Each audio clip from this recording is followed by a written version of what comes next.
करना था explanation Mendel's law का। मेंडल्स जो लॉ दिए, दो तरह का लॉ दिए वो। एक लॉ था क्या, सेग्रीगेशन ऑफ ट्रेड्स, दूसरा लॉ था एडजस्टमेंट का लॉ, ठीक है, असॉर्टमेंट का, ठीक है, लॉ ऑफ असॉर्टमेंट। दो तरह का लॉ दिए। उसमें हम इससे पहले ही बताए थे डोमिनेंट और रिसेसिव क्या होता है, फेनोटाइप जेनोटाइप सब बताए थे। अब समझेंगे इसमें कि फेनोटाइप जेनोटाइप का किस तरह से उसमें मेंडल्स के लॉ में वो चीज आया और किस तरह से किसी एक पीढ़ी का दूसरे पीढ़ी में सेम रेशियो में कोई जीन का ट्रांसमिशन हुआ, ठीक है। तो हम लोग कल दोनों का दोनों रेशियो निकला था, दोनों का दोनों लॉ में। वो रेशियो क्या था, 3:1 था। 3:1 मीन्स क्या हुआ कि किसी एक पीढ़ी से दूसरे पीढ़ी में हम दो पीढ़ी में स्थानांतरण कराए थे, दो पीढ़ी में ट्रांसमिशन कराए थे। F1 पीढ़ी में भी सेम आया था 3:1 और F2 पीढ़ी में भी सेम आया था 3:1, ठीक है। दोनों में सेम आया, इसका मतलब क्या हुआ, इसका मतलब ये हुआ कि किसी भी पीढ़ी दर पीढ़ी चलते रहेगा अगर किसी भी जीन का ट्रांसमिशन, किसी भी जीन का, उसमें सेम रेशियो यानी कि 3:1 में ही ट्रांसमिशन होगा किसी भी अनदर ऑर्गेनिज्म में, ठीक है। इसके बाद क्या था, हम लोग दो तरह का प्लांट लिए थे, मतलब दो तरह का, उसमें मोनोहाइब्रिड था एक और एक डाई हाइब्रिड था। एक में था टॉलनेस और ड्राफ्टनेस का। तो टॉलनेस और ड्राफ्टनेस में क्या हुआ, टॉलनेस क्या था यहाँ पर, डोमिनेंट था, ठीक है, और ड्राफ्टनेस क्या था यहाँ पर, रिसेसिव था, ठीक है।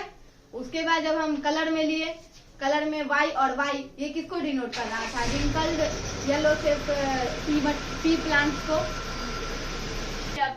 हाँ, तो हम लोग समझ रहे थे इसमें कि रिसेसिव और डोमिनेंट। तो हम जैसा बताए कि फर्स्ट जो हुआ था लॉ ऑफ सेग्रीगेशन, उसमें क्या था, टॉल प्लांट डोमिनेंट था और ड्राफ्ट प्लांट क्या था, रिसेसिव था। और जो दूसरा हुआ, दूसरा जो लॉ था लॉ ऑफ असॉर्टमेंट, इसमें क्या है, वाई और वाई, जो कि रिंकल्ड से प्लांट को दर्शाता है, ये क्या था, डोमिनेंट था। और आर जो कि राउंड से पी प्लांट को दर्शाता है, पी सीड्स को दर्शाता है, ये क्या था, रेसेसिव, ठीक है। तो यहाँ पर दो चीज समझ में आया। जबकि हम लोग उसको देख सकते हैं, टॉलनेस उसका देख सकते हैं, ड्राफ्टनेस उसका देख सकते हैं, तो क्या है, फेनोटाइप है। उस सीड का कलर देख सकते हैं, सीड का साइज देख सकते हैं, तो क्या है, फेनोटाइप है। बात समझ में आ गया। तो ये था मेंडल अंकल का लॉ के अनुसार समझना। अब ये जो लॉ जिस तरह से प्लांट पर लागू होता है, उसी तरह से एनिमल पे भी लागू होता है। एनिमल में भी सेम तरह का ट्रेड्स, मतलब सेम तरह का ट्रेड्स तो नहीं होता है, एनिमल में भी ट्रेड्स का जो ट्रांसमिशन होता है वो भी सेम रेशियो में होता है, यानी कि 3:1 में होता है, ठीक है। जैसा कि पिछले बार भी क्रॉस करा के हम बताए हैं। तो क्रॉस कराने पर दोनों बार में जो F1 जनरेशन में भी रिजल्ट 3:1 आता है, F2 जनरेशन में भी रिजल्ट 3:1 आता है। सेम इसी तरह से एनिमल बॉडी में जो होता है, ह्यूमन बॉडी में जो होता है, या फिर किसी भी ऑर्गेनिज्म में होता है, उसमें भी जो ट्रांसमिशन होता है उसका रेशियो 3:1 ही आता है।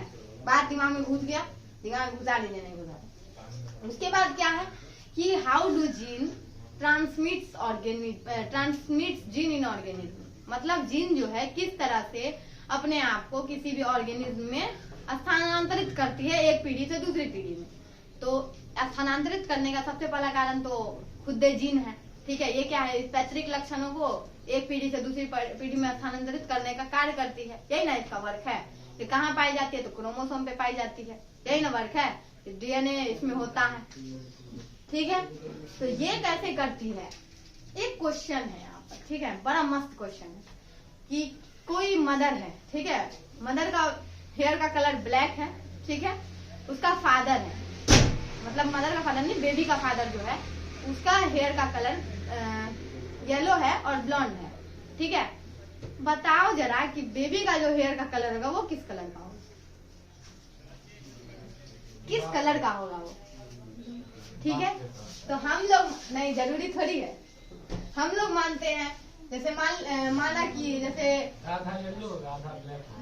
मदर का जो हेयर कलर है, मदर का जो हेयर कलर है उसको मान लेते हैं हम लोग कैपिटल H और H, क्योंकि जीन जो होता है हमेशा पेयर में होता है, पता है ना, नहीं पता है, जीन पेयर में होता है, होता है पेयर में। तो इसका मान लेते हैं H और H है, ठीक है। फादर वाला हेयर कलर को मान लेते हैं हम लोग क्या, स्मॉल h और स्मॉल h है, ठीक है। बात दिमाग में घुसा। जब रिप्रोडक्शन हुआ तो, ठीक है, जब रिप्रोडक्शन हुआ तो क्या हुआ कि ई वाला H और H के साथ क्रॉस किया, ठीक है। दोनों बोला अरे भाई हमको तुम एगो ले लो, यही बोला हमको तुम एगो ले लो, तो क्या मिला, HH मिला। मतलब क्या, बच्चा का हेयर का कलर ब्लैक होगा और ब्लॉन्ड होगा येलो में। बात समझ में आ गया, मतलब उसका बाल घुंघराला होगा लेकिन कलर ब्लैक होगा। सिंपल सा बात है, दोनों का गुण आया। ऐसा तो नहीं है कि सिर्फ एक ही का गुण आया, ठीक है। ऐसा तो नहीं कि सिर्फ एक ही का गुण आया गुण तो दोनों का। तो बस यही है। इसी तरह से क्या होता है, इसमें ब्लड ग्रुप का भी जो निर्धारण होता है वो भी इसी तरह से होता है। मान लिया जाए कि inheritance of blood group A and inheritance of blood group O, यहाँ पर ये जो है ये डोमिनेंट हो जाता है और ये रिसेसिव हो जाता है, ठीक है। ये डोमिनेंट और ये रिसेसिव हो जाता है। सिंपल सा बात है, इसका रिजल्ट क्या आएगा, ए ग्रुप आएगा, ठीक है। सेम कंडीशन यहाँ पर भी होता है, ये डोमिनेंट और ये रिसेसिव हो जाता है, इसीलिए इसका रिजल्ट ये आता है। क्योंकि ब्लड ग्रुप दो तरह का नहीं हो सकता, एक के तरह का होता है। यहाँ पर दो तरह का क्रॉस होकर सिर्फ एक तरह का ही रिजल्ट देगा, ठीक है। बात समझ में आ गया।